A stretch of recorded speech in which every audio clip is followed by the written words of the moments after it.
L'Institut Pasteur dispose du laboratoire des interactions virus-hôtes, capable depuis plusieurs années de réaliser du séquençage pour la recherche sur la diversité virale dans le monde animal.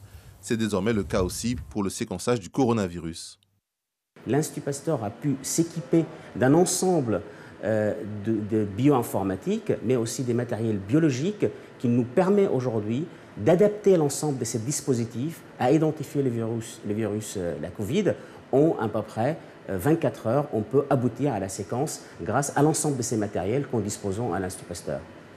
Il faut, pour réaliser l'opération, commencer par amplifier le génome du virus. C'est après ce stade qu'intervient à proprement parler le séquençage.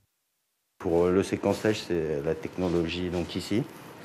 C'est une technologie MinION. Donc en fait, c'est une membrane avec des nanopores, des tout petits trous.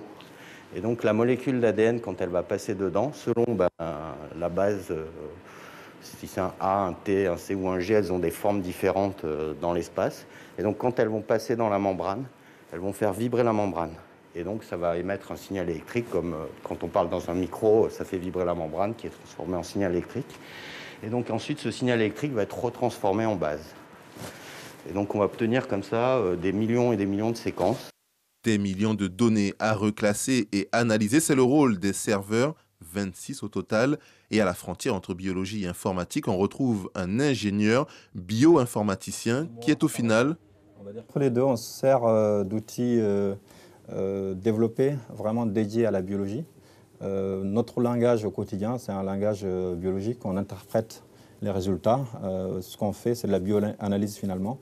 C'est juste les outils sont différents de ce qu'on peut faire de manière classique, en utilisant des outils où on a des boutons où on clique. Là maintenant, on est parti sur des choses où il faut savoir un peu programmer pour pouvoir vraiment se servir des outils, administrer un petit serveur, ou même en gros, parce qu'il y a de la puissance de calcul derrière. Des outils plus poussés pour soutenir l'action de lutte contre la propagation du virus. En effet, identifier plus vite les variants revient à mieux appréhender la dynamique de l'épidémie pour mieux l'anticiper.